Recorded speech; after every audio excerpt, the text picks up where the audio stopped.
Hello दोस्तों, स्वागत है आपका मेरे YouTube चैनल पर। और दोस्तों, आज की इस वीडियो में हम डिस्कस करेंगे इंटरव्यू क्वेश्चन जो कि पूछे गए हैं 10/2/2023 को किसी कैंडिडेट से। इन क्वेश्चन का आपको क्या फायदा है कि आप इसको डेमो इंटरव्यू की तरह ले सकते हो। इनको आंसर करके देखो कि आपसे अगर पूछे जाते तो आप इनको कैसे आंसर करते हो और कैसे अपने आंसर को बेहतर बनाते।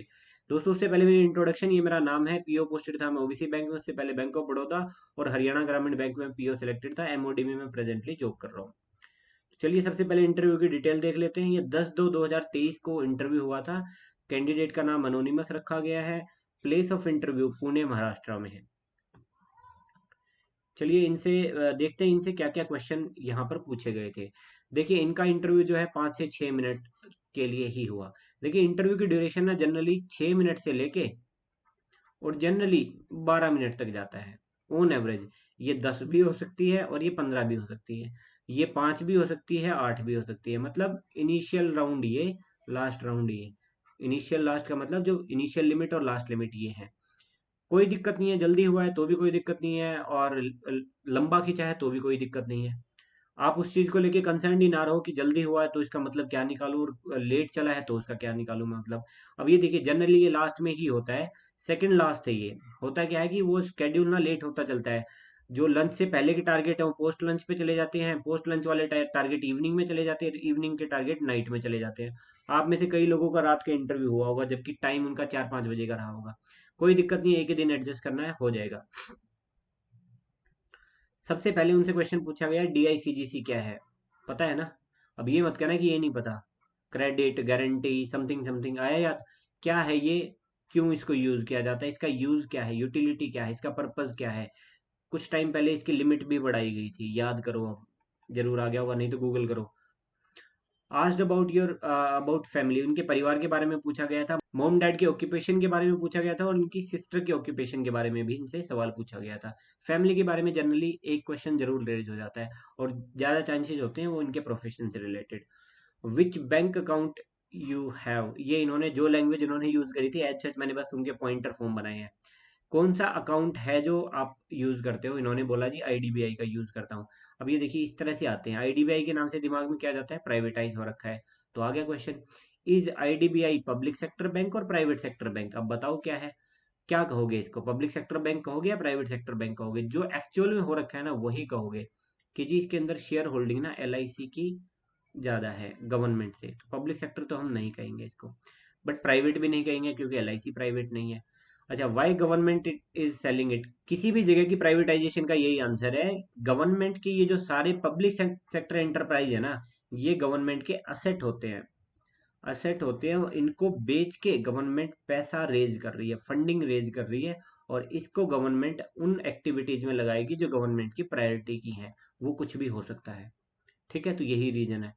इंजीनियरिंग में टाइम क्यों लगा? हो सकता है इन्होंने लंबी इंजीनियरिंग चली होगी इनकी, या फिर हो सकता है इनसे ये पूछना चाह रहे होंगे कि आपने इंजीनियरिंग में टाइम क्यों लगाया। दोनों ही क्वेश्चन के आंसर आपके पास हैं।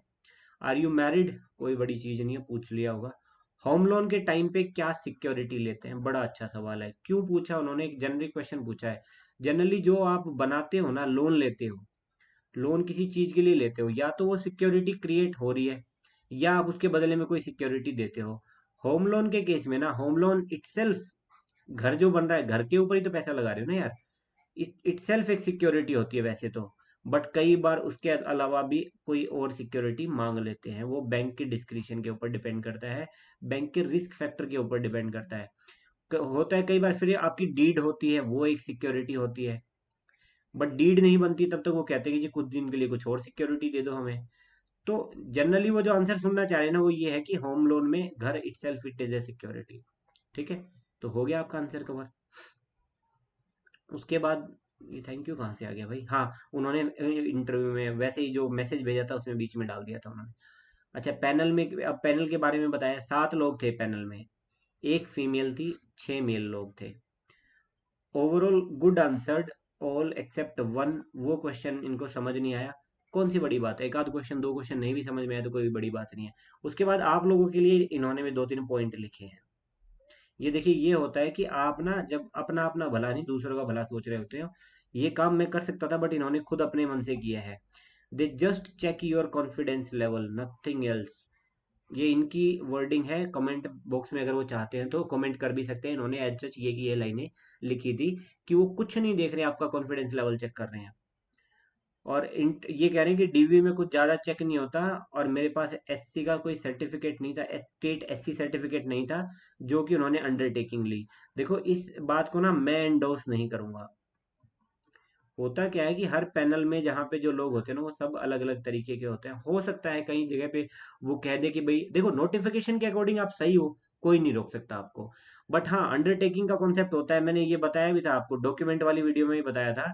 अगर कुछ नहीं लेके जाओ तो आपको कोशिश करना है कि उनको परसुएड करो कि जी मैं अंडरटेकिंग ले लो, मेरा सो एंड सो वजह से सो एंड सो प्रोसेस पे अटका हुआ है, और जैसे ही मैं बन जाऊंगा, मतलब वो जो डॉक्यूमेंट बन जाएगा, मैं प्रेजेंट कर दूंगा। मेरी इंटेंट वो नहीं है, किसी वजह से मेरा वो रह गया, किसी वजह से मेरे पास नहीं है, किसी वजह से वो रिन्यू नहीं हो पाया। तो आपको उनको कन्विंस करना है, लड़ाई नहीं करनी है वहाँ पे। उसके बाद ये आपको ही सजेस्ट कर रहे हैं, वेरी हेल्पफुल पीपल, बहुत इनकरेजिंग है, घबराने की जरूरत नहीं है। उसके बाद इन्होंने बताया कि इंग्लिश लैंग्वेज का ही इन्होंने यूज किया था। तो दोस्तों ये थी इंटरव्यू की वीडियो। और आपसे भी एक रिक्वेस्ट है, जैसे ही आपका इंटरव्यू हो जाए अपने इंटरव्यू को शेयर कर दो, ताकि मैं यहाँ पे उसके ऊपर वीडियो बना सकूं और लोगों की हेल्प हो जाए। Thank you so much for watching. जय हिंद, जय भारत।